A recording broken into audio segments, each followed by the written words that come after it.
Hello दोस्तों, मैं आपका गाइड, आपका दोस्त अनुराग पांडे और आप देख रहे हैं हमारा यूट्यूब चैनल। आस्था आईएएस का टेस्ट हो गया है, हम बता चुके हैं। लेकिन एक ज्योग्राफी का भी टेस्ट है जो नहीं हो पाया था अभी तक। आज हम सोचे कि भाई आस्था का एक जो ज्योग्राफी का पेपर है इम्पोर्टेंट है और पूरी व्याख्या के साथ है। तो हालांकि ज्योग्राफी के 150 प्रश्न हैं और उनकी व्याख्या भी है, तो संभावना बनती है कि यहाँ से प्रश्न मिल सकते हैं आपको। तो इसी बात को ध्यान में रखते हुए हम आज इसकी सीरीज़ लाए हैं और इसको बनाने के बाद फिर हम वापस परफेक्शन आईएएस पर चलेंगे। जैसे कि अभी तक परफेक्शन आईएएस के 2 टेस्ट कंप्लीट हुए हैं, इतिहास के ही रहे हैं। ठीक है, तो 150 प्रश्न है तो वीडियो भी थोड़ी लंबी होगी। जाहिर सी बात है कि टाइम लगेगा और सुनने में भी थोड़ा सा अजीब सा लगेगा कि भाई बोरियत होती है ना। लेकिन फिर भी एक जो व्याख्या देंगे उसमें कुछ पॉइंट्स आपको एक्स्ट्रा मिलेंगे जो कि आपके टेस्ट में नहीं मिलेंगे। तो चलिए शुरू करेंगे हम आज का टेस्ट, जो कि ज्योग्राफी से संबंधित है। और देखेंगे इसका जो पहला प्रश्न है, राष्ट्रीय जलमार्ग 2 बनाया गया है। तो राष्ट्रीय जलमार्ग 2 सादिया से धुबरी के बीच में स्थित है, याद रखना। ब्रह्मपुत्र नदी पर बनाया गया ही। ठीक है, ब्रह्मपुत्र जो है विश्व की जो लंबी नदियाँ ना उनमें से एक है ये। ठीक है, ये गंगा नदी के साथ मिलकर विश्व का सबसे बड़ा डेल्टा का निर्माण करती है। उस डेल्टा का नाम है सुंदरबन डेल्टा। ठीक है, तो इसका सही उत्तर क्या हो जाएगा? इसका सही उत्तर हो जाएगा भैया ब्रह्मपुत्र। अगला प्रश्न है, निम्नलिखित में से कौन सा जोड़ा असत्य है? देखिए, बाढ़ सागर परियोजना सोन नदी पर है, बात सही है। तुलबुर परियोजना झेलम पर है, ये भी सही है। गांधी सागर परियोजना चंबल पर है, ये भी सही है। और जवाहर सागर परियोजना ये भी चंबल पर ही है। तो ये सभी सुमेलित हैं, तो असत्य पूछा गया ना, तो सही उत्तर हो जाएगा ई। अगला प्रश्न देखते हैं, सागरमाला परियोजना संबंधित है। सागरमाला परियोजना जो है ना, भारत सरकार द्वारा 2017 में बंदरगाहों के बुनियादी ढांचों को विकसित करने के लिए सागरमाला परियोजना की शुरुआत हुई थी। इसके तहत क्या होगा कि 12 स्मार्ट शहर और विशेष आर्थिक जोन इसमें शामिल किए गए हैं। तो ये क्या है भाई? ये सागरमाला परियोजना बंदरगाह विकास से संबंधित है। अगला प्रश्न देखते हैं कि वलन क्रिया किसका परिणाम है? वलन क्रिया जो है ना, इसको महादेश जनक बल भी कहा जाता है ना। याद रखना, इसको क्या कहा जाता है? नहीं, पर्वत निर्माणकारी बल कहा जाता है वलन प्रक्रिया। ठीक है, वलित पर्वत बनते हैं ना, जैसे हिमालय है, वलित पर्वत का ही उदाहरण है। तो इसका सही उत्तर ही हो जाएगा पर्वत निर्माणकारी प्रक्रिया। अगला प्रश्न क्या है कि खनिज संसाधन की दृष्टि से भारत का सर्वाधिक महत्वपूर्ण भौमिकी क्षेत्र है। तो इसका सही उत्तर क्या हो जाएगा? इसका सही उत्तर हो जाएगा धारवाड़। ठीक है, खनिज संसाधन की दृष्टि से तो याद रखना धारवाड़ सही उत्तर है। अगला प्रश्न है, भारत का आपदा प्रबंधन। अब देख, थोड़ा सा इसकी व्याख्या कर देख लें। वैसे व्याख्या में कुछ स्पेशल नहीं यहाँ पे, कि धारवाड़ क्रम की चट्टानें आर्कियन क्रम की प्राथमिक चट्टानों के अपरदन निक्षेपण से बनी परतदार चट्टानें हैं। ध्यान रखना, इस क्रम के चट्टानों में देश की लगभग सभी प्रकार की धातुएं जैसे सोना, मैग्नीज, लोहा, तांबा, टंगस्टन, क्रोमियम, जस्ता जैसे खनिज तत्व मिलते हैं। अगला प्रश्न है कि भारत का आपदा प्रबंधन कानून किस वर्ष लागू हुआ? तो ये भैया सबको पता होगा, 2005 में लागू हुआ था। अगला प्रश्न है कि भारत किस राज्य में विश्व का सबसे बड़ा थोरियम का भंडार मौजूद है? भारत के किस राज्य में है थोरियम का भंडार सबसे बड़ा? तो ये भैया मौजूद है केरल में। ठीक है, मोनाजाइट, आपको पता होगा कि संसार में मोनोजाइट जो है ना का सबसे बड़ा भंडार भारत के केरल में है। ठीक है, याद रखना। और बिहार प्रदेश में भी थोरियम अयस्क की उपस्थिति ज्ञात हुई है। बिहार स्पेशल बीपीएससी देने जा रहे हैं तो बिहार स्पेशल भी पता होना चाहिए। इनके अतिरिक्त मोनोजाइट अमेरिका, ऑस्ट्रेलिया और ब्राज़ील इत्यादि क्षेत्रों में भी पाया जाता है। तो इसका सही उत्तर हो जाएगा केरल। ठीक है, अगला प्रश्न है, निम्नलिखित में से कौन सा जोड़ा असत्य है? तो देखते हैं कि देखिए भैया, राष्ट्रीय भूकंप विज्ञान आंकड़ा केंद्र नई दिल्ली में है, सही है। अगला है, भूकंप तीव्रता की माप रिक्टर स्केल से होती है। भूकंप मापी की खोज की थी जॉन मिल ने। और भूकंप का अध्ययन क्या कहलाता है? सिस्मोलॉजी। तो इसका सही उत्तर, मतलब ये सभी सही सुमेलित हैं, इसका सही उत्तर ई हो जाएगा। अगला प्रश्न है, पश्चिम बंगाल की सीमाएं कितने देशों के साथ लगी हुई हैं? तो देखिए इसकी सीमा लगती है बांग्लादेश, नेपाल और भूटान से। तो 3 देशों के साथ पश्चिम बंगाल की सीमा लगती है, ठीक है। तो इसका सही उत्तर क्या हो जाएगा? 3, ठीक है। अगला प्रश्न देखते हैं। अच्छा, अगला प्रश्न है इसी में कि सरदार सरोवर परियोजना के तहत संबंधित राज्य नहीं है। देखिए सरदार सरोवर परियोजना के तहत संबंधित राज्य जो नहीं है, इसमें देखिए क्या है, सरदार सरोवर परियोजना में ना मध्य प्रदेश आता है, महाराष्ट्र भी आता है, गुजरात आता है और राजस्थान भी आता है। तो चारों उत्तर इसके सही हैं। तो इसका सही उत्तर क्या हो जाएगा? ई, क्योंकि उपरोक्त में से सभी सही हैं। अगला प्रश्न है, भारत में उष्णकटिबंधीय सदाबहार वन पाए जाते हैं। तो सदाबहार वन कहाँ पाया जाता है भैया? जहाँ पर 200 सेंटीमीटर से अधिक वर्षा होगी वहीं पर पाए जाएंगे उष्णकटिबंधीय सदाबहार वन, ठीक है। औसत वार्षिक तापमान याद रखना 22 डिग्री होता है सेंटीग्रेड, 200 सेंटीमीटर से अधिक वर्षा होती है। और ये जो वन होते हैं ना, ये आसाम, मेघालय, त्रिपुरा, मणिपुर इत्यादि क्षेत्रों में पाए जाते हैं। सही उत्तर जहाँ 200 सेंटीमीटर से ज़्यादा वर्षा होगी। अगला प्रश्न है, इनमें से कौन सा झील विवर्तनिक झील का उदाहरण है? तो इसमें देखिए जो वूलर झील है ना, वूलर, लोनार, पुलिकट, सांभर, तो वूलर झील जो है ये विवर्तनिक झील का उदाहरण है, ठीक है। ये भारत में मीठे पानी की सबसे बड़ी झील है, याद रखना। तुलबुल परियोजना जो है ना इसी झील पर है, ठीक है। अगला प्रश्न है, अरब सागर में गिरने वाली सबसे लंबी नदी कौन सी है? अरब सागर में जो गिरती है उस सबसे लंबी नदी, इन सब में से बात हो रही ना, तो इसका सही उत्तर हो जाएगा नर्मदा, ठीक है, याद रखना। नर्मदा नदी जो कि मैकाल पर्वत की अमरकंटक चोटी से निकलती है। अपवाह क्षेत्र इसका 98,795 वर्ग किलोमीटर है। इसका 87% भाग मध्य प्रदेश में है, 11.5% भाग गुजरात और 1.5% भाग महाराष्ट्र में पड़ता है, ठीक है। अगला प्रश्न देखते हैं कि अनेकों शहरों के डूबने की संभावना पर हाल ही में एक संस्था द्वारा रिपोर्ट जारी की गई है, तो कौन सी है? किसके द्वारा जारी की गई भाई? तो ये जारी हुई है IPCC द्वारा। यह कानून जो लाया गया है वो आपदा के दौरान गृह मंत्रालय द्वारा कोरोना नियंत्रण हेतु सबके लिए उपयोग किया गया है, ठीक है। जिसका सही उत्तर IPCC है, ठीक है। अगला प्रश्न है, जल प्रदूषण मानक का सही संबंध है? तो देखिए जल प्रदूषण मानक का सही क्रम है, सही संबंध है वो है AQI PM 2.5 BOD और COD भी है। तो इसका सभी जो है सही संबंध है जल प्रदूषण मानक से, तो इसका सही उत्तर हो जाएगा ई। अगला प्रश्न है, फेम संबंधित है। फेम किससे संबंधित भाई? देख लेते हैं। तो फेम जो है ना भैया, faster adoption and manufacturing of hybrid and electric vehicles से संबंधित है, ठीक है। विद्युत गाड़ी उपयोग को बढ़ावा देने से है। इसका पहला फेज 2015 से 19 तक था, जिसे बढ़ाकर 2022 किया गया। उद्देश्य क्या है? कार्बन उत्सर्जन को कम करना है तथा प्रदूषण मुक्त समाज का निर्माण करना है। तो इसका सही उत्तर क्या हो जाएगा? विद्युत गाड़ियों से संबंधित है, ठीक है। अगला प्रश्न देखते हैं, भारत के प्रसिद्ध ज्वालामुखी क्षेत्र घिनोधर पहाड़ी कहाँ पर है भाई? अब देखिए भारत के जो प्रमुख ज्वालामुखी क्षेत्र हैं, बैरन द्वीप, नारकोंडम, बरतांडा, ये अंडमान में पड़ते हैं। दक्कन ट्रेप महाराष्ट्र में, घिनोधर जो पहाड़ी है गुजरात में पड़ती है, और इसके अलावा धोसी पहाड़ी भी है जो कि हरियाणा और उत्तरी राजस्थान की सीमा पर स्थित है। तो भैया जो घिनोधर पहाड़ी है ये गुजरात में स्थित है।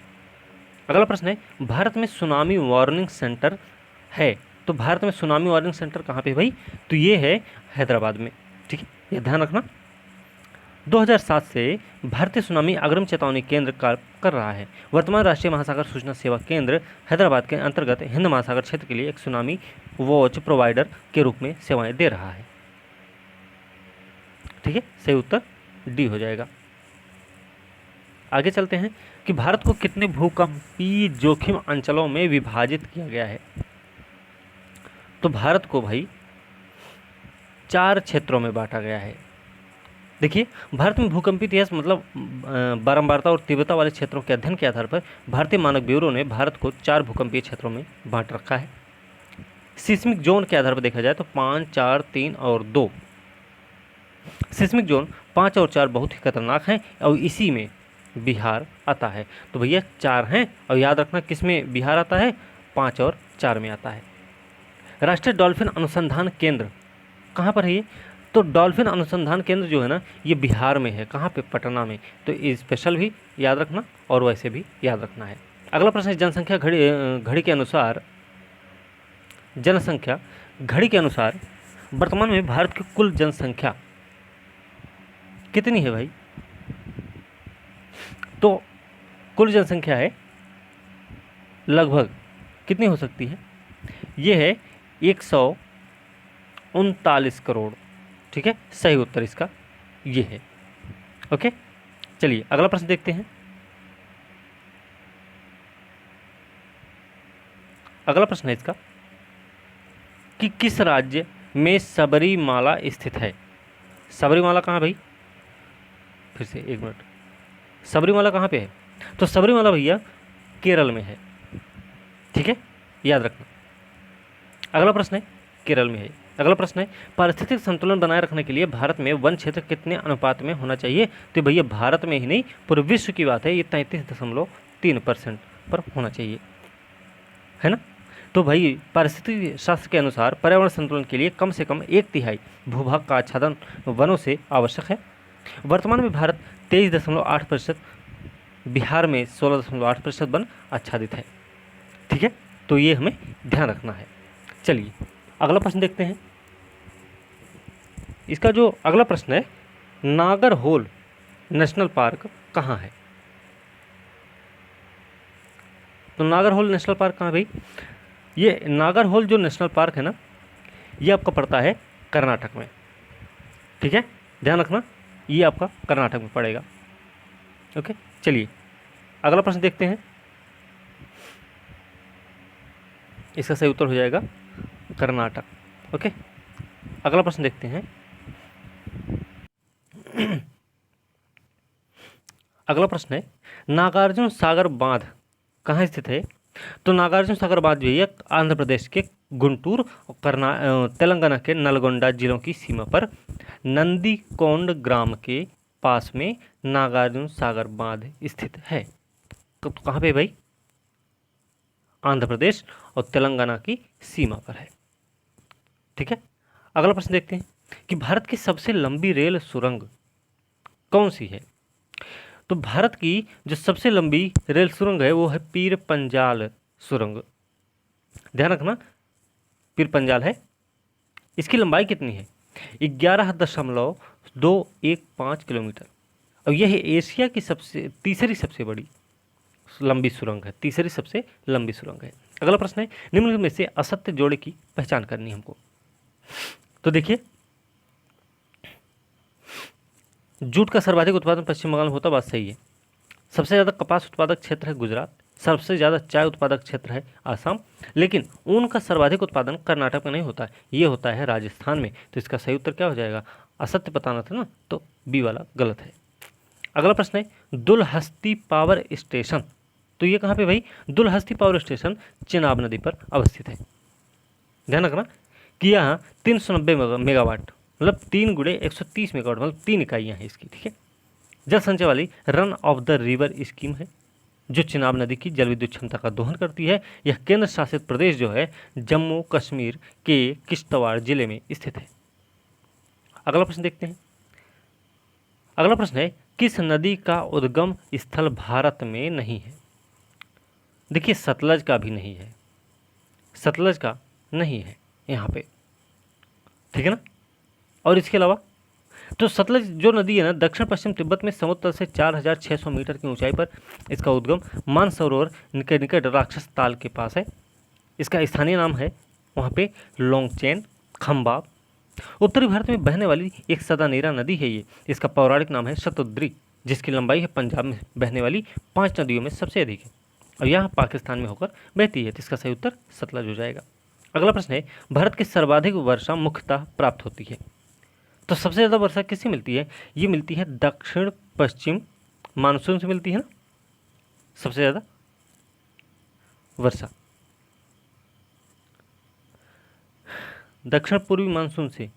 देखिए क्या है कि वर्षा ऋतु भारत के मध्य जून से सितंबर तक रहती है। इसमें उत्तर पश्चिम भारत और पाकिस्तान में निम्न वायु क्षेत्र बन जाता है विषुवत रेखीय पछुआ पवन, और दक्षिणी गोलार्ध में दक्षिण पूर्वी वाणिज्यिक पवन विषुवत रेखा पर फेरेल के नियम के अनुसार भारत में प्रवाहित होती है। इसे दक्षिण पश्चिम मानसून कहते हैं। ये दो शाखाएं होती हैं, एक अरब सागर, एक बंगाल की खाड़ी। अच्छा, तो दक्षिण पूर्व भी हो सकता है और दक्षिण पश्चिम भी हो सकता है। ठीक है, तो इसका सही उत्तर क्या हो जाएगा? सी। अगला प्रश्न है, नगर है कोझिकोड। कोझिकोड जो नगर है वो क्या कहलाता है भाई?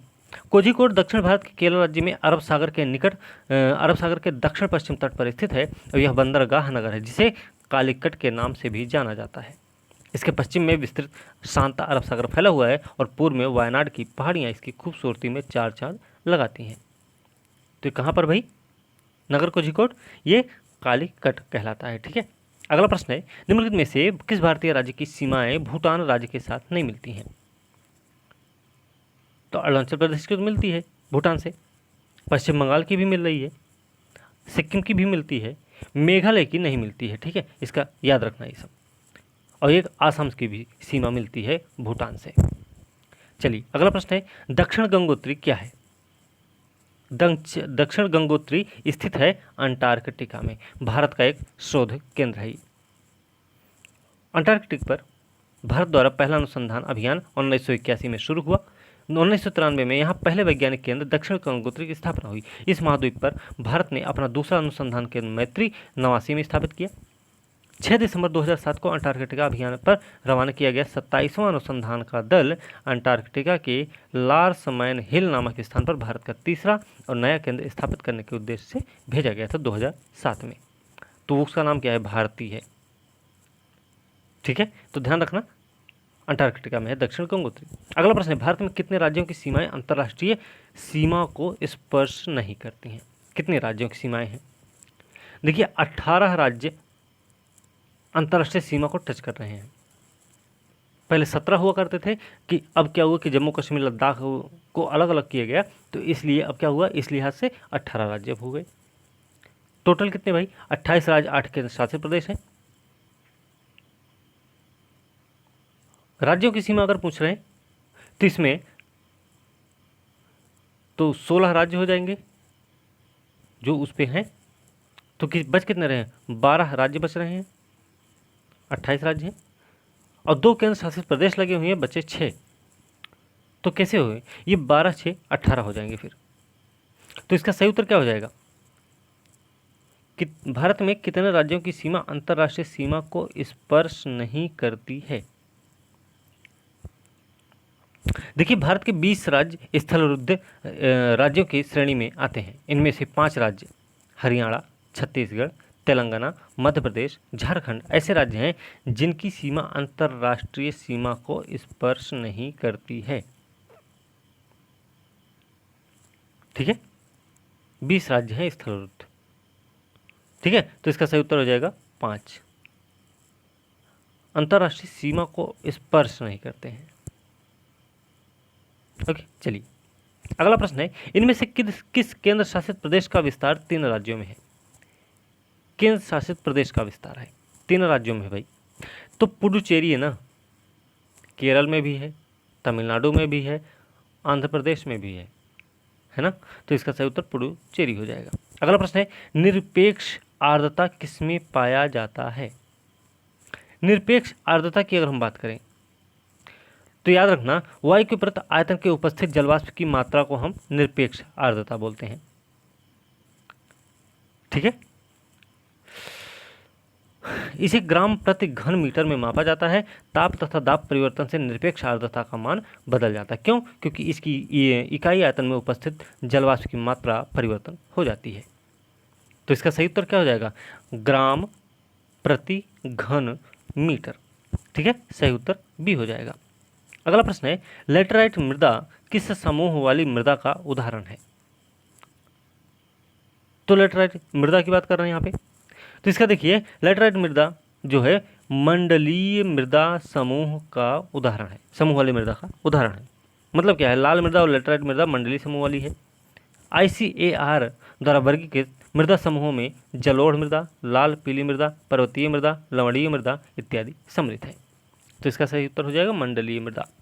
अगला प्रश्न है, क्रोमाइट का सर्वाधिक उत्पादन किस राज्य में होता है? क्रोमाइट का सबसे ज़्यादा उत्पादन किस राज्य में होता है? तो क्रोमाइट का सबसे ज़्यादा उत्पादन जो होता है वो होता है उड़ीसा में।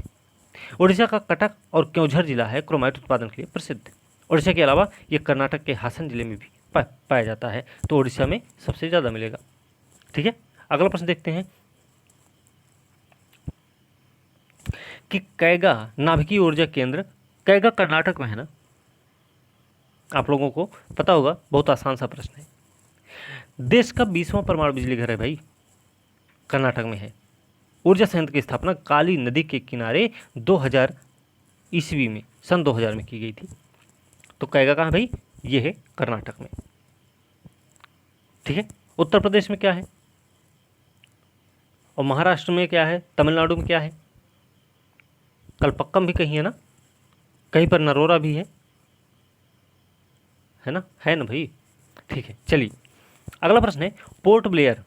पोर्ट ब्लेयर कहाँ भाई? वैसे तो अंडमान निकोबार की राजधानी है पोर्ट ब्लेयर, लेकिन यह आखिरकार है कहाँ? अंडमान निकोबार की राजधानी पोर्ट ब्लेयर। ये दक्षिणी अंडमान द्वीप पर स्थित है, ध्यान रखना, दक्षिणी अंडमान द्वीप पर है। अगला प्रश्न है, शिवालिक का विकास हुआ। शिवालिक जो श्रेणी है ना, हिमालय की 3 श्रेणियां हैं, तो शिवालिक श्रेणी जो कि सबसे बाद में बनी है और ये नदियों के द्वारा बहाकर लाए गए निक्षेपों के जमाव से बनी है। तो शिवालिक श्रेणी का विकास बिहार के उत्तर पश्चिम क्षेत्र के पश्चिमी क्षेत्र में मिलता है। तो इसका विकास जो हुआ वो सेनोजोइक कल्प के प्लायोसीन युग में हुआ है। कब हुआ है? प्लायोसीन।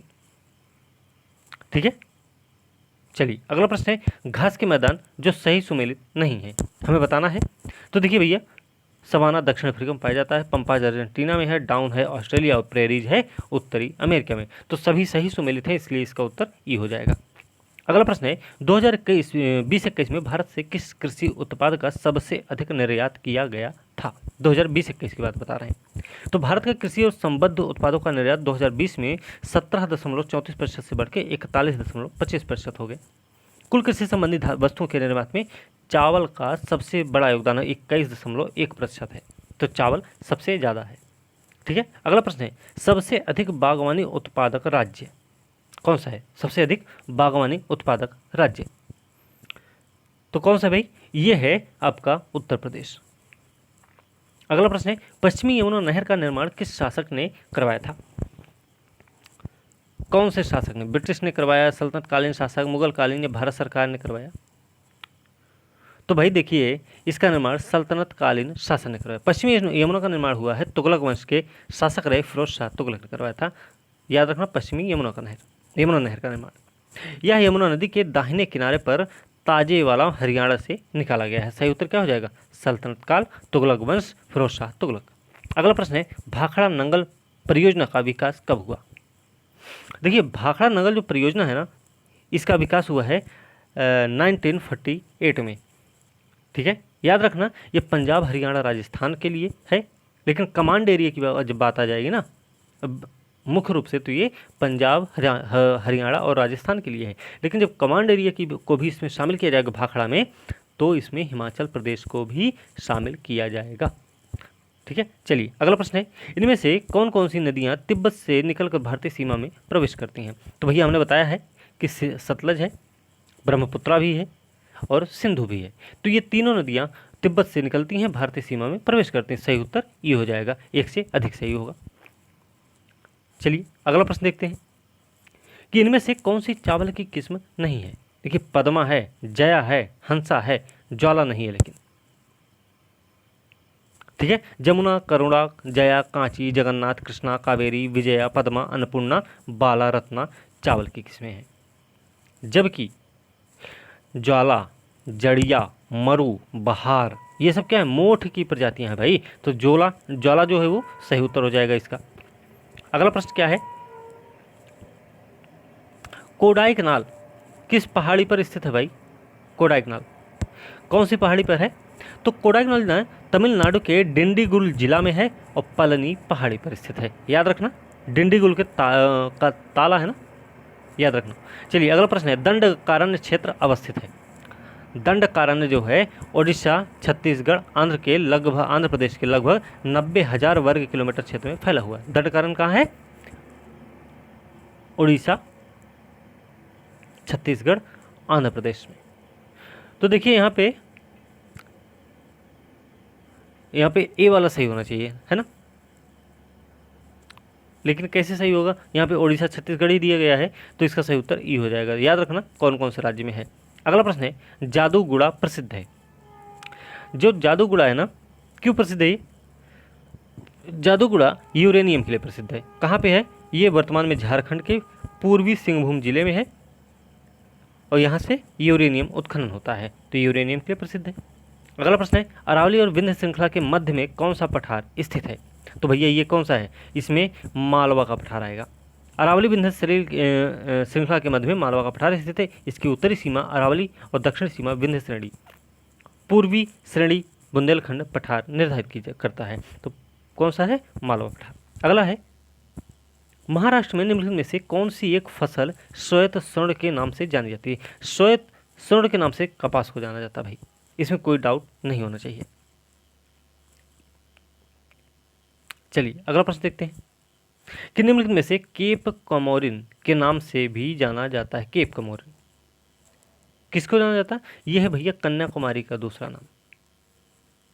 कोरोमंडल तट का विस्तार जो है ये भारत के दक्षिण प्रायद्वीप के दक्षिण पूर्व में आंध्र प्रदेश के फाल्स डीवी बिंदु से तमिलनाडु के केप कमोरिन तक है। इसमें कन्याकुमारी जो है वो केप कमोरिन है, ठीक है। चलिए अगला प्रश्न है, 10 डिग्री चैनल पृथक करता है। तो 10 डिग्री चैनल किसको पृथक करता है? 10 डिग्री चैनल भैया अंडमान द्वीप समूह को निकोबार से अलग करता है, ठीक है। अंडमान को निकोबार से अलग करता है। अगला प्रश्न है, अन्नामलाई इलायची की पहाड़ी और पालनी पहाड़ी मिलती हैं, तीनों कहाँ मिलती हैं? अन्नामलाई, इलायची, पालनी। तो ये तीनों कहाँ मिलेंगे भाई? दक्षिण भारत की सबसे ऊंची चोटी है अनाईमुडी, इसकी ऊंचाई है 2696 मीटर। यहीं पर अन्नामलाई भी मिलती है, इलायची भी मिलती है, पालनी भी मिलती है। तो कौन सी, इसका सही उत्तर क्या हो जाएगा? अनाईमुडी। अगला प्रश्न, सुंदरवन क्षेत्र में है। सुंदरवन क्षेत्र में क्या है भाई? सुंदरवन क्षेत्र में सघन मैंग्रोव वन पाए जाते हैं। अगला प्रश्न है, इनमें से कौन सी नदी पूर्व से पश्चिम की ओर बहती? पूर्व से पश्चिम की ओर देखिए नर्मदा भी बहती है, ताप्ती भी बहती है। तो ये दोनों बहती हैं, इसलिए इसका सही उत्तर ई हो जाएगा। ओके, चलिए अगला प्रश्न देखते हैं। मांडव और वर्दा पहाड़ी, मांडव और वर्दा पहाड़ी कहाँ है? तो भैया देखो, गुजरात की प्रमुख पहाड़ियाँ हैं कुछ, उत्तर से दक्षिण की ओर अगर हम क्रम देख लें तो कच्छ पहाड़ी है, मांडव पहाड़ी आएगी, बरदा पहाड़ी आएगी, गिरनार आएगा, गिर पहाड़ी आएगी। तो इस कहाँ पे है भैया? गुजरात में है। अगला प्रश्न है, हाड़ौती के पठार के नाम से प्रचलित है। हाड़ौती के पठार के नाम से कौन प्रचलित है? तो इसमें मध्य प्रदेश में बेसाल्ट चट्टान से निर्मित संरचना को मालवा का पठार कहते हैं। मालवा के पठार को राजस्थान में हाड़ौती का पठार कहा जाता है, ठीक है। तो इसका सही उत्तर क्या हो जाएगा? मालवा पठार। अगला प्रश्न है, पारसनाथ हिल इनमें से किस पर्वत श्रृंखला की सबसे ऊंची चोटी? पारसनाथ तो किसकी सबसे ऊंची चोटी है? देखिए हजारीबाग पठार की चोटी है पारसनाथ हिल। छोटा नागपुर पठार की सबसे ऊंची चोटी है। यह जैनियों का प्रसिद्ध तीर्थ स्थल भी है। तो इसमें छोटा नागपुर पठार की भी है ना। तो इसका सही उत्तर क्या हो जाएगा? छोटा नागपुर पठार पे, ठीक है। चलिए अगला प्रश्न, नहीं इसका है 61 नंबर है ना। तो इसमें देखिए छोटा नागपुर का पठार इसका सही उत्तर हो जाएगा पारसनाथ हिल के लिए। तो इसका सही उत्तर ई हो जाएगा, ठीक है। चलिए अगला प्रश्न देखते हैं कि मालदा गैप में किस मृदा की उपलब्धता के कारण मैंगो वनस्पति का विकास हुआ है? मालदा गैप, राजमहल, गारो गैप डेल्टाई मैदान में पीट मृदा या जैव मृदा की उपलब्धता के कारण मैंग्रोव का विकास हुआ है। इस क्षेत्र में पाया जाने वाला सुंदरवन भारत के सर्वाधिक जैव विविधता वाले क्षेत्रों में से एक है। तो यहाँ पे क्या पाई जाती है भाई? यहाँ पे पाई जाती है पीट मृदा। ओके, अगला प्रश्न है कि कुंचिकल जलप्रपात कहाँ है? कुंचिकल जो जलप्रपात है ना, ये भारत का सबसे ऊंचा जलप्रपात, मतलब 44.5 मीटर ऊंचा है।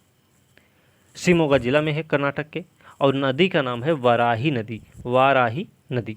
अगला प्रश्न है, कौन सा सुमेलित नहीं है? अब देखिए महानदी डेल्टा उड़ीसा में है, गोदावरी डेल्टा आंध्र प्रदेश में है, ठीक है, तेलंगाना में नहीं है। और कृष्णा डेल्टा कहाँ है? कृष्णा डेल्टा आंध्र प्रदेश में ही है। कावेरी डेल्टा कहाँ है? तमिलनाडु में है। तो इसका सही उत्तर क्या हो जाएगा? गोदावरी डेल्टा गलत है। अगला प्रश्न देखते हैं कि भारत में प्रथम सूती कपड़ा मिल की स्थापना कहाँ हुई थी? तो भैया सबको पता होगा, मुंबई में, महाराष्ट्र में हुई थी। ठीक है, चलिए ओके, एक मिनट। पहले सूती मिल कारखाना, ठीक है, ये भैया लगाया गया था बंगाल में 1818 में, कोलकाता में लगा था, फोर्ट ग्लास्टर में, ठीक है। तो जगह का नाम भी याद रखना। अगला प्रश्न क्या है कि गन्ने का सर्वाधिक प्रति हेक्टेयर उत्पादकता वाला राज्य। देखिए उत्तर प्रदेश में सबसे ज़्यादा गन्ना पैदा होता है, उत्तर प्रदेश, महाराष्ट्र में। लेकिन जब प्रति हेक्टेयर उत्पादकता वाली बात होगी ना, इसमें तमिलनाडु का नंबर आएगा, ठीक है। तो सही उत्तर बी हो जाएगा। अगला प्रश्न है विषु या इक्विनॉक्स वर्ष के दो काल कब दिन और रात बराबर होते हैं? तो ये कब बराबर होते हैं, दिन और रात कब बराबर होते हैं? ये होते हैं भैया 21 मार्च और 23 सितंबर को। क्या होता है? सूर्य उत्तरायण और दक्षिणायन होता है ना, इसी स्थिति में ऐसा होता है। चलिए अगला प्रश्न है मेघालय का पठार किसका भाग है? तो मेघालय का पठार भैया प्रायद्वीपीय खंड का भाग है, मालदा गैप से अलग होता है। और याद रखना मालदा गैप जो है बिहार में है। बिहार में कहाँ है भैया? ये किशनगंज वाले एरिया में पड़ता है, ठीक है। चलिए अगला प्रश्न देखते हैं कि जब अर्धचंद्र होता है तो सूर्य पृथ्वी चंद्रमा के बीच का कोण कितना हो जाएगा?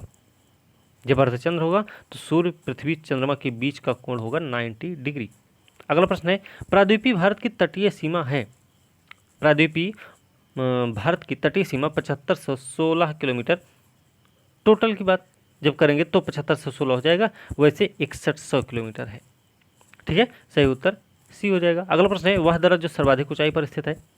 तो भारत का सबसे अधिक ऊंचाई पर स्थित जो दर्रा है उसका नाम है क्या नाम भाई? नाथुला दर्रा। इसकी ऊंचाई है 14,450 फीट।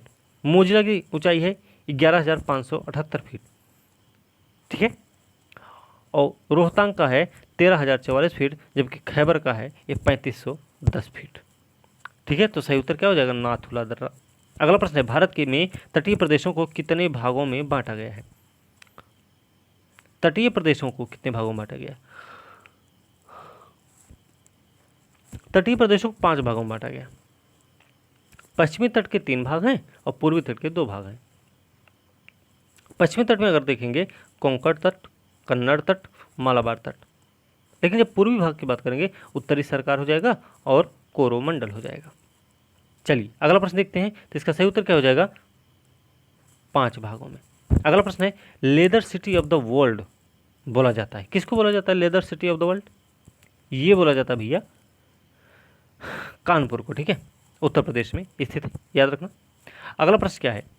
अगला प्रश्न है निम्नलिखित में से कौन सी पर्वतीय चोटी पूर्वी घाट में स्थित नहीं है? पूर्वी घाट में नहीं होगी, उसके बारे में हमको बताना है यहाँ पे। तो इसमें देखिए जब पूर्वी घाट का विस्तार न भारत की मुख्य भूमि के पूर्वी तट के समानांतर ओडिशा से लेकर तमिलनाडु तक है। पूर्वी घाट के प्रमुख पर्वत चोटियों में मलयगिरी भी आती है, महेंद्रगिरी भी आती है, गलिकोंडा जो कि आंध्र प्रदेश में है, सिंकराम गट्टा भी आता है ओडिशा में, माधुगुला कोंडा भी आता है आंध्र प्रदेश में, ये सब आते हैं। जो सलहर घाटी है ना, सलहर घाटी आपकी मिलती कहाँ है? महाराष्ट्र में, याद रखना। ये पश्चिमी घाट पर्वत की चोटी है, इसकी ऊंचाई है 1557 मीटर, सलहेर नाम है इसका। अगला प्रश्न है भारत की सबसे बड़ी जनजाति कौन सी है? 2011 की जनगणना के अनुसार अगर देखा जाए तो भील जनजाति सबसे बड़ी जनजाति है भारत की, ठीक है। अगला प्रश्न है बिहार का कौन सा जिला पश्चिम बंगाल से स्पर्श नहीं करता है? तो देखिए किशनगंज तो करता है, भागलपुर नहीं करता है। इसमें एक तो हम बता दें कि भागलपुर इसमें शामिल नहीं करता है, तो भागलपुर इसका सही उत्तर हो जाएगा। बाकी पूर्णिया है, कटिहार है, किशनगंज है, ठीक है। अगला प्रश्न है पूर्व से पश्चिम बिहार की चौड़ाई कितनी है? पूर्व से पश्चिम में बिहार की चौड़ाई कितनी है? भैया देखो बिहार का क्षेत्रफल है 94,163 वर्ग किलोमीटर। पूर्व से पश्चिम की जो बिहार की चौड़ाई है वो है 483 किलोमीटर, जबकि उत्तर से दक्षिण की जो लंबाई है वो है 345 किलोमीटर है, ठीक है, सही उत्तर 483 किलोमीटर। पूर्व से पश्चिम है 483 किलोमीटर। आगे चलते हैं। अगला प्रश्न है, इनमें से किस जिले में आर्कियन शैली का विस्तार नहीं है? किस जिले में नहीं भाई? देखिए, गया, नवादा, मुंगेर, बांका, इन चारों जिलों में ग्रेनाइट, नीस, शिस्ट, क्वार्जाइट से बने आर्कियन चट्टान दिखाई देते हैं। कई जिलों में क्वार्जाइट के अलावा स्लेट और फिलायर भी पाया जाता है। तो 4 जिले हैं जहां पर आर्कियन शैल का विस्तार है। ठीक है, तो कहाँ कहाँ? बांका, मुंगेर, गया, नवादा। तो इसका सही उत्तर, ये तो चारों सही है फिर, तो इसका मतलब क्या है? इसका सही उत्तर ये हो जाएगा। अगला प्रश्न है, बिहार का विशाल मैदान अपने कुल क्षेत्रफल का कितना प्रतिशत है? बिहार का जो विशाल मैदान है वो कितना है? देखिए, बिहार का जो विशाल मैदान है 90,650 वर्ग किलोमीटर में फैला हुआ है, जो बिहार के कुल क्षेत्रफल का है 96%। तो इसका सही उत्तर क्या हो जाएगा? 96%। उत्तरी पर्वतीय प्रदेश और दक्षिणी पठारी प्रदेश के बीच में फैला बिहार का विशाल मैदान नदियों द्वारा लाई गई जलोढ़ मिट्टी से बना हुआ है, जिसका पश्चिमी सीमावर्ती भाग में कहीं कहीं चूने के कंकड़ का ऊपरी सतह के निकट जमा भी पाया जाता है। ठीक है,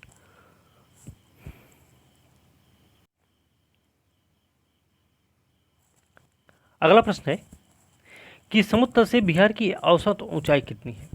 बिहार की जो औसत ऊंचाई है वो है 173 फीट, मतलब 53 मीटर है भैया। तो इसका सही उत्तर ये हो जाएगा। नहीं, 53 मीटर है ना, तो सही उत्तर क्या हो जाएगा? ए हो जाएगा। ठीक है, चलिए अगला प्रश्न देखते हैं। बिहार का कौन सा जिला गंगा के दक्षिण में नहीं है? कौन सा जिला है बिहार का जो गंगा के दक्षिण में नहीं है? तब आप बता सकते हैं। देखिए, बिहार में गंगा जो है चौसा बक्सर में प्रवेश करती है और कटिहार कौन सा? मनिहारी के पास बिहार की सीमा का त्याग करती है। कटिहार में गंगा नदी के उत्तर में स्थित जिले हैं। कौन कौन से उत्तर में स्थित जिले? भैया, बेगूसराय भी है, खगड़िया है, सहरसा है, मधेपुरा है, सुपौल है, अररिया है, कटिहार है, किशनगंज है, दरभंगा है, मधुबनी, समस्तीपुर, मुजफ्फरपुर, सीतामढ़ी, वैशाली, सारण, सिवान, गोपालगंज, पूर्वी चंपारण, पश्चिमी चंपारण, शिवहर और पूर्णिया। ठीक है, बाकी जितने जिले हैं वो उसके दक्षिण में आते हैं। किसके? गंगा के। तो उत्तर में कौन कौन से हैं भाई? अब देखिए, पटना का नाम हमने लिया है कहीं? पटना का नाम हमने कहीं नहीं लिया। अच्छा, पूर्णिया का नाम लिया हमने अभी? इसका भी नाम पूर्णिया का भी नाम नहीं लिया हम।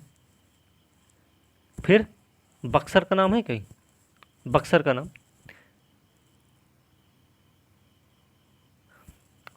का भी नाम इसमें नहीं है। नहीं, पूर्णिया है, बक्सर नहीं है इसमें।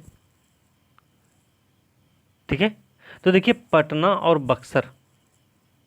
पटना देखिए, बेगूसराय, खगड़िया, सहरसा, मधेपुरा, सुपौल। बक्सर भी तो है, नहीं, एक मिनट। बेगूसराय, खगड़िया, सहरसा, मधेपुरा, सुपौल, अररिया, कटिहार, किशनगंज, दरभंगा, मधुबनी, समस्तीपुर, मुजफ्फरपुर, सीतामढ़ी, वैशाली, सारण, सिवान, गोपालगंज, पूर्वी चंपारण, पश्चिमी चंपारण, शिवहर और पूर्णिया है। कौन से क्षेत्र में है? ये पढ़ते हैं उत्तर में। क्या कह रहा है? जो दक्षिण में। अच्छा, दक्षिण में नहीं है पूछा गया इसमें भाई, तो इसका सही उत्तर पूर्णिया हो जाएगा। बाकी पटना, बक्सर, भागलपुर, ये तीनों क्या है? दक्षिण में है, लेकिन पूर्णिया कहाँ? उत्तर में है। अच्छा, अगला प्रश्न है, भिखना कोठी और मरवान दर्रा। भिखना कोठी और मरवान दर्रा कहाँ पे है? तो देखिए, सोमेश्वर श्रेणी पश्चिम में त्रिवेणी नहर के शीर्ष भाग से भिखना कोठी तक लगभग 75 किलोमीटर में फैला है। इस श्रेणी के शीर्ष भाग बिहार नेपाल के बीच सीमा के रूप में है। इसकी सर्वोच्च चोटी 874 मीटर है। याद रखना, इसमें सोमेश्वर है, भिखना कोठी है, मरवात है। तो इसका सही उत्तर क्या हो जाएगा? भिखना कोठी और मरवार दर्रे कहाँ है? तो ये है भैया सोमेश्वर दून में। ठीक है, सही उत्तर सोमेश्वर दून हो जाएगा। अगला प्रश्न है, बिहार की जलवायु को प्रभावित करने वाले कारकों के में जो शामिल नहीं है। तो देखिए भाई, ये सभी तो शामिल हैं जो बिहार की जलवायु को प्रभावित करते हैं।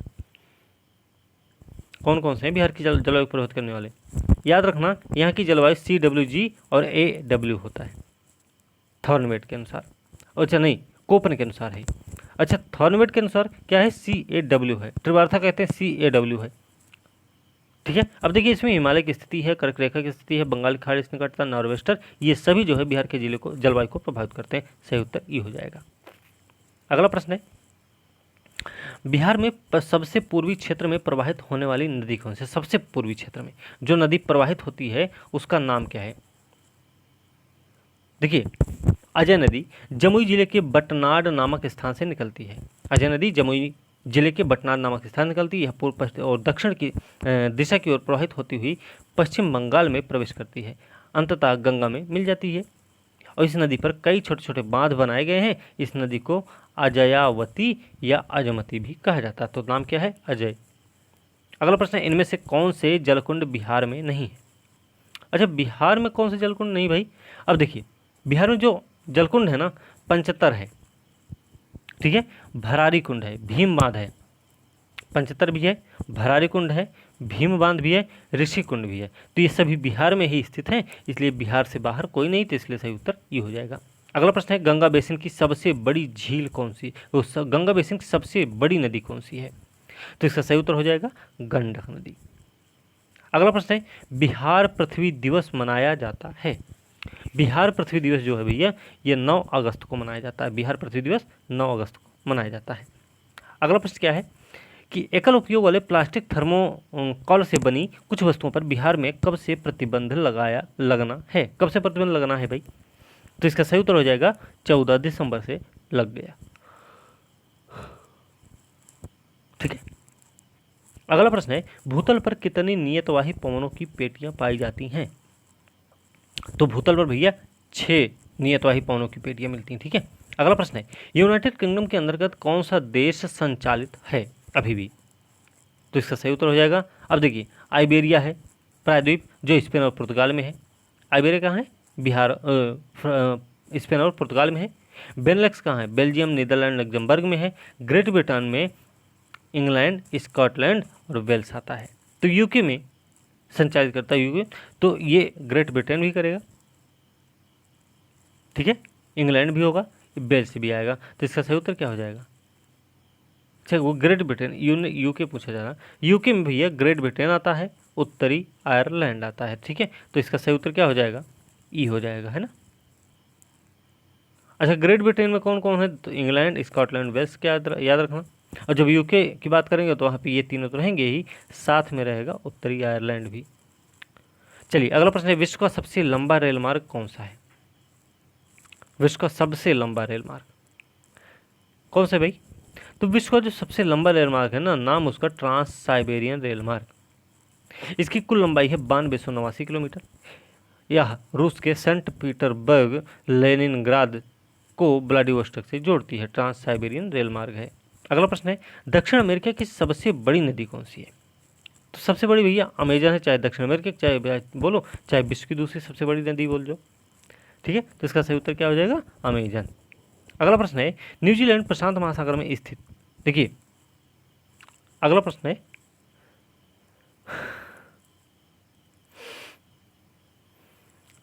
तो इसका सही उत्तर क्या हो जाएगा? अमेजन, ठीक है। अगला प्रश्न है, वांगानुई नदी जिसे कि जीवित मानव का दर्जा भी मिला, किस देश में प्रवाहित होने वाली नदी है ये? अब देखिए, न्यूजीलैंड प्रशांत महासागर में स्थित है। अपनी भौगोलिक दशाओं के आधार पर दक्षिण का इसको ब्रिटेन कहा जाता है। किसको? न्यूजीलैंड को। न्यूजीलैंड में ही प्रवाहित होने वाली नदी वांगानुई है, जिसे जीवित मानव का दर्जा दिया गया, और इसी नदी के किनारे माओरी जनजाति का निवास स्थल भी है। तो ये कहाँ भैया? न्यूजीलैंड में है, ठीक है।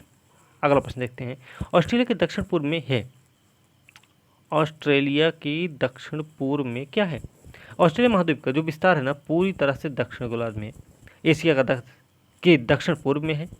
ऑस्ट्रेलिया के उत्तर पूर्व में ग्रेट बैरियर रीफ और कोरल सागर है, जबकि उत्तर पश्चिम में तिमोर सागर है और दक्षिण पूर्व में तस्मान सागर है।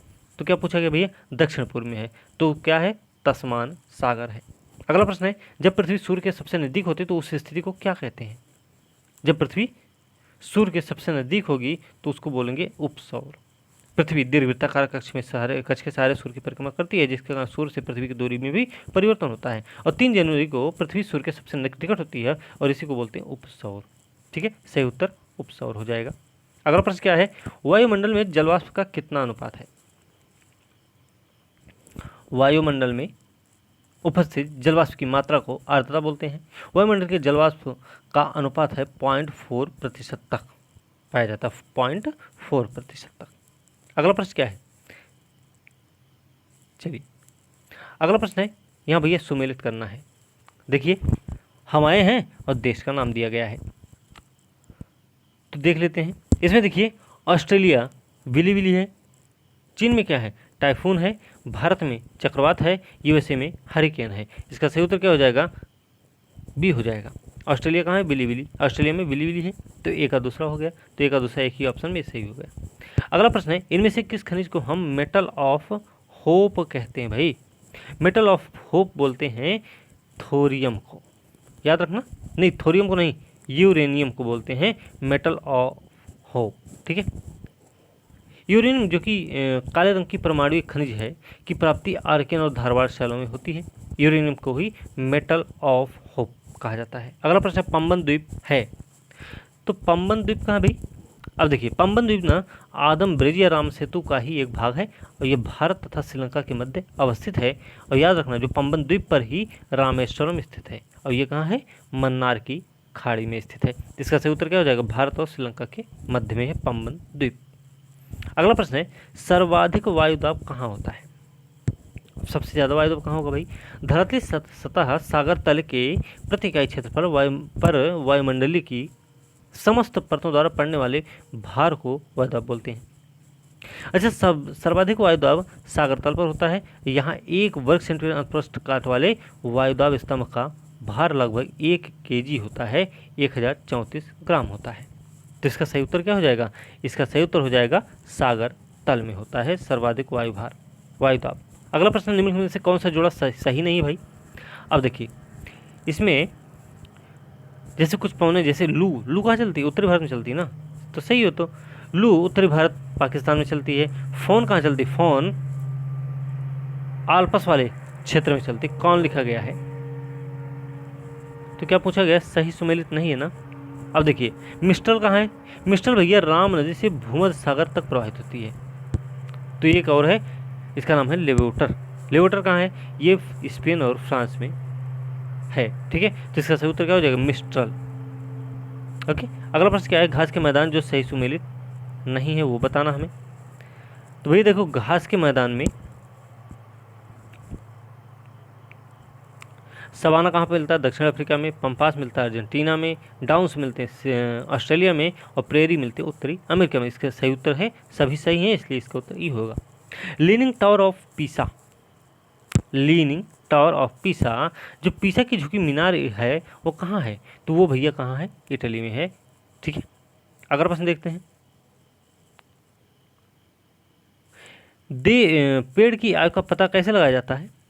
पेड़ की पत्तियों की गणना करके, पेड़ की शाखाओं की गणना करके, उनकी ऊंचाई की गणना करके, उसके धड़ पर वलयों की संख्या की गिनती कर।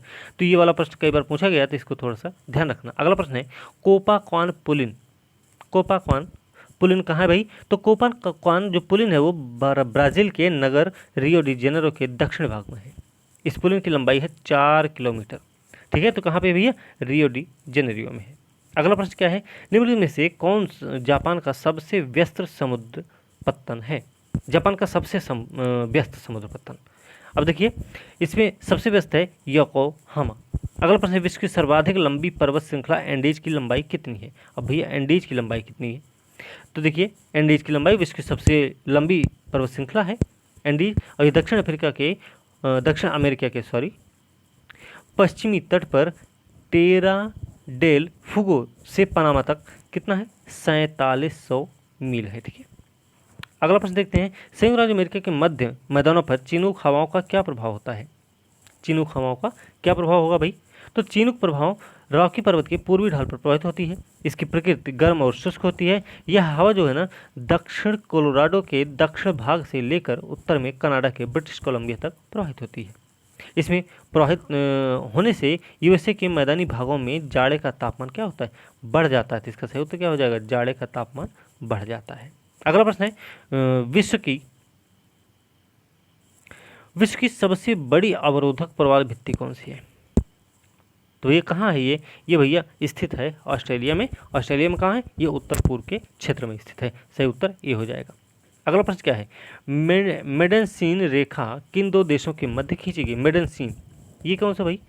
तो देखिए मेडेंसीन रेखा कर्नाटक और अमेरिका के बीच में, कर्नाटक अमेरिका के बीच क्या है? मेडेंसीन रेखा है। 17वीं समानांतर रेखा कहाँ है? ये उत्तरी वियतनाम और दक्षिणी वियतनाम के बीच में है। 38वीं समानांतर रेखा कहाँ है? उत्तर कोरिया दक्षिण कोरिया के बीच में है। तो भैया सी फ्राइड रेखा कहाँ है? ये है जापान और फ्रांस और जर्मनी के बीच में। ठीक है, तो इसका सही उत्तर क्या हो जाएगा? देखिए ये जो है कनाडा अमेरिका के मध्य में है, मेडेंसीन रेखा। अगला प्रश्न है निम्नलिखित में से कौन सा जोड़ा असत्य है? तो कौन सा जोड़ा असत्य है भाई? देखिए बारवजीर दर्रा अफगानिस्तान चीन के मध्य में है, सलांग दर्रा अफगानिस्तान में है, बोलन दर्रा पाकिस्तान में है, स्नेक दर्रा इंग्लैंड में है। तो ये सभी सही सुमिलित, इसलिए सही उत्तर इसका ई हो जाएगा। अगला प्रश्न देखें तो सर्वप्रथम बादलों का वर्गीकरण किसने किया था? तो देखिए बादलों का सबसे पहले वर्गीकरण किया था ब्रिटिश जीव विज्ञानी थे, नाम था उनका ल्यूक हावर्ड। कब किए थे? 1802 में। तो नाम क्या भैया? ल्यूक हावर्ड नाम है। अगला प्रश्न है दक्षिण का ब्रिटेन किसको कहा जाता है? अभी हमने पढ़ा ही है, तो ये कहा जाता है न्यूजीलैंड को। ठीक है, न्यूजीलैंड को क्या कहा जाता है? दक्षिण का ब्रिटेन। कहाँ है? दक्षिण प्रशांत महासागर में है। यह देश अपनी भौगोलिक दशाओं के आधार पर दक्षिण का ब्रिटेन कहलाता है। न्यूजीलैंड की खोज ओबल तस्मान ने की थी। ओबल तस्मान ने न्यूजीलैंड की खोज की थी और तत्पश्चात 1769 में कैप्टन जेम्स कुक ने यहाँ की यात्रा की थी। ठीक है, सही उत्तर क्या हो जाएगा? डी हो जाएगा, न्यूजीलैंड। अगला प्रश्न देखते हैं प्यासी भूमि का देश कौन है भाई? प्यासी भूमि का देश ये ऑस्ट्रेलिया महाद्वीप कहते हैं ना। ऑस्ट्रेलिया महाद्वीप का विस्तार पूरी तरह दक्षिण गोलार्ध में है या एशिया के दक्षिण पूर्व में स्थित है। मध्य यह मकर रेखा ऑस्ट्रेलिया के दो भागों में बांटती भी है, अर्थात यह ऑस्ट्रेलिया के लगभग मध्य भाग से होकर गुजरती है। मतलब कि ऑस्ट्रेलिया महाद्वीप के अधिकांश क्षेत्रों में कम वर्षा और जल की सीमित उपलब्धता होने से इसे प्यासी भूमि का देश भी कहा जाता है। तो किसको कहा जाता है भाई? ये कहा जाता है ऑस्ट्रेलिया महाद्वीप को। ओके, अगला प्रश्न है भूमध्य सागर का प्रकाश स्तंभ किसको बोलते हैं? भूमध्य सागर का प्रकाश स्तंभ बोलते हैं स्ट्रोम्बोली को। अगला प्रश्न क्या है विश्व की अधिकांश सक्रिय ज्वालामुखी पेटियां किन पेटियों में है? हिंद महासागर वाले में नहीं है, ये परिप्रशांत पेटी में होंगी। देखिए विश्व की अधिकतम ज्वालामुखी परिप्रशांत पेटी और यूरेशिया के मध्य में पाई जाती है। परिप्रशांत पेटी जो है, परिप्रशांत महासागरीय पेटी को प्रशांत महासागर का अग्निवलय या ज्वाला वृत्त बोलते हैं। तो कौन सी सही हो रहा है? परिप्रशांत पेटी। अगला प्रश्न है यूनाइटेड किंगडम की सबसे ऊंची चोटी कौन सी है? यूके की। यूके की सबसे ऊंची चोटी जो है वो है बेनक नेविस, ये स्कॉटलैंड में है। यूके जो है दो निम्न उच्चावच वाला देश भी कहते हैं इसको। किसको? यूके को, क्योंकि यहाँ की भूमि बहुत ही अधिक ऊंची नीची नहीं है। ठीक है, तो इसका सही उत्तर क्या हो जाएगा? इसका सही उत्तर हो जाएगा बेन नेविस। ओके, चलिए अगला प्रश्न देखते हैं पनामा नहर किन दो स्थानों को जोड़ता है? लाल सागर, भूमध्य सागर, मैनचेस्टर, लिवरपूल, कैरिबियन सागर, प्रशांत सागर, उत्तरी सागर, बाल्टिक सागर। तो भैया लाल सागर और भूमध्य सागर को जोड़ता है पनामा नहर। विश्व की प्रमुख नहर उससे जुड़े हुए देश क्षेत्र, तो भैया सुएज नहर लाल सागर भूमध्य सागर को जोड़ रहा है। पनामा नहर,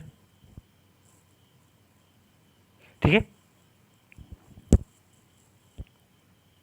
पनामा नहर किसको कैरिबियन और प्रशांत महासागर के बीच में है। तो पनामा नहर कहाँ है? अच्छा हाँ, ठीक, पनामा नहर कहाँ है? उत्तरी अमेरिका दक्षिण अमेरिका के बीच में है। ठीक है, एक तरफ प्रशांत महासागर, दूसरी तरफ अटलांटिक महासागर। अटलांटिक महासागर कौन सा क्षेत्र है? कैरिबियन सागर है। तो इसका सही उत्तर क्या हो जाएगा?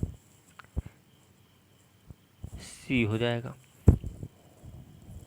है ना। चलिए अगला प्रश्न निम्नलिखित में से कौन सा जोड़ा सही सुमेलित है। अब देखिए, राष्ट्रीय ऊर्जा संरक्षण दिवस 14 सितंबर को मनाया जाता है।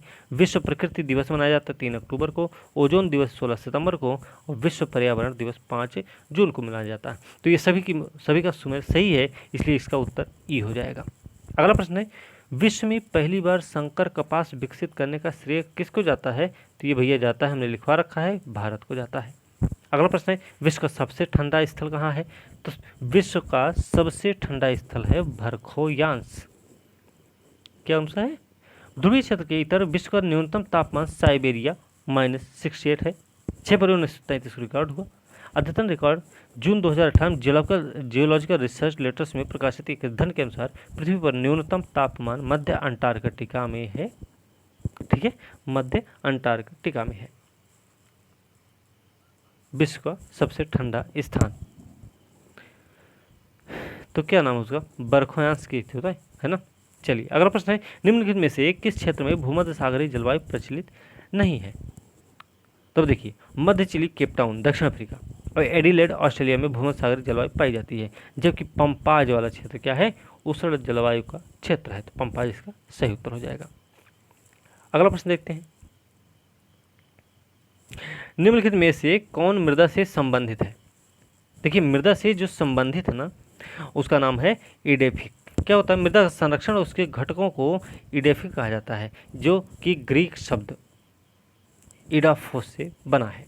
अगला प्रश्न क्या है? किसका सही उत्तर? इडेफिक हो जाएगा। अगला प्रश्न, क्षेत्रफल के अनुसार भारत संसार का सबसे बड़ा देश कौन सा? क्षेत्रफल के अनुसार, तो क्षेत्रफल के अनुसार सबसे बड़ा देश है रूस। ठीक है, ध्यान रखना। फिर अगला प्रश्न है, निम्नलिखित में से कौन सा पठार टिन के खानों के लिए प्रसिद्ध है? टिन के खानों के लिए प्रसिद्ध है, कौन सा है? तो वो है अल्टीप्लानो पठार। अल्टीप्लानो पठार यह बोलीविया का पठार है। इसे बोलीविया राज्य की एंडीज पर्वतमाला क्षेत्र में विस्तृत रूप में फैला हुआ पठार है और इस क्षेत्र में टिन प्रचुर मात्रा में मिलता है। अगला प्रश्न है, बॉक्साइट अयस्क है किसका? बॉक्साइट जो है ना भैया, ये एल्यूमिनियम का अयस्क है। अगला प्रश्न है, तिब्बत में ब्रह्मपुत्र नदी किस नाम से जानी जाती है? तिब्बत में क्या बोला जाता? साम्पो। ठीक है, सांपो बोला जाता है। ब्रह्मपुत्र नदी तिब्बत, भारत, बांग्लादेश में प्रवाहित होती है। नदी बांग्लादेश में जमुना है। तिब्बत में सांपो है और चीनी या लुत्सांग में पुचियांग तथा भारत में ब्रह्मपुत्र कहते हैं। तो इसका सही उत्तर क्या हो जाएगा? सी हो जाएगा भाई। ठीक है, अगला प्रश्न है, नंदा देवी पर्वत कहाँ है? तो ये तो सिंपल है भैया, उत्तराखंड में है। अगला प्रश्न है, प्राकृतिक गैस को संपीड़ित किया जाता है। तो प्राकृतिक गैस को संपीड़ित क्यों किया जाता है? प्राकृतिक गैस को ही लगभग 200 से 250 किलोग्राम प्रति वर्ग सेंटीमीटर के दबाव पर संपीड़ित कर सीएनजी बनाया जाता है। तो कितना? 200 से 250 के बीच में। ठीक है, अगला प्रश्न है, निक्स और हाइड्रा चंद्रमा है। निक्स और हाइड्रा जो है प्लूटो सौरमंडल के एक बहुनग्रह है। इसके 5 ज्ञात उपग्रह हैं। वो प्लूटो से दूरी के अनुसार क्रमशः नज़दीक से दूर देखेंगे तो थारोन है, सिस्टिम्स है, निक्स है, केरेबेरस है, हाइड्रा है। तो निक्स और हाइड्रा क्या है? प्लूटो से संबंधित भाई, सी इसका सही उत्तर होगा। अगला प्रश्न है, सौरमंडल का सबसे ठंडा ग्रह कौन सा है? सौरमंडल का सबसे ठंडा ग्रह, देखिए सूर्य से दूरी के आधार पर ग्रहों का क्रम है बुध, शुक्र, पृथ्वी, मंगल, बृहस्पति, शनि, अरुण, वरुण। नेपच्यून सूर्य से सर्वाधिक दूरी पर है और होने के कारण ये सबसे ठंडा ग्रह भी माना जाता है। तो क्या नाम है? नाम है भैया, सौरमंडल का सबसे बड़ा ग्रह पूछा गया था।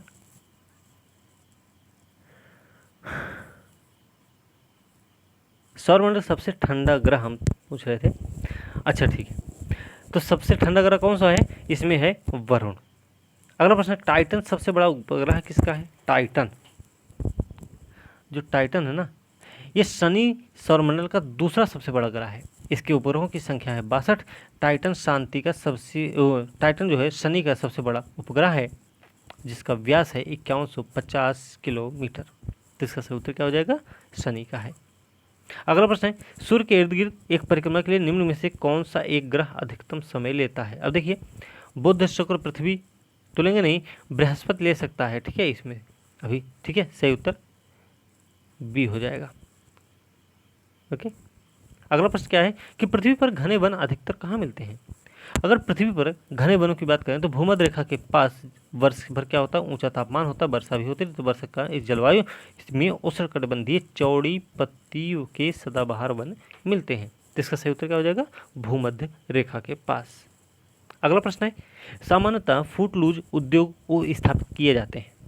फूटलूज क्या भाई, अच्छा ये सामान्यतः ऐसे उद्योगों को फूटलूज कहा जाता है कि जो किसी विशेष स्थान से कोई लाभ नहीं लेते, अर्थात ऐसे उद्योग जो किसी भी स्थान पर स्थापित किया जा सकता है और उन पर संसाधन या परिवहन जैसे कारकों का कोई प्रभाव नहीं पड़ता है। ठीक है, तो सॉफ्टवेयर उद्योगों को इसमें शामिल किया जाता है भाई। ठीक है, याद रखना।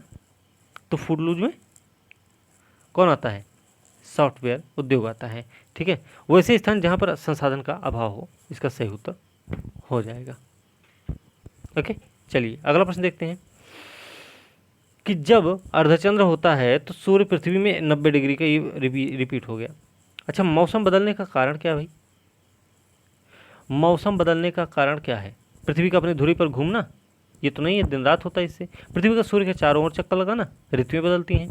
पृथ्वी का सूर्य के चारों ओर चक्कर लगाना, अपने अक्ष पर झुका रहना,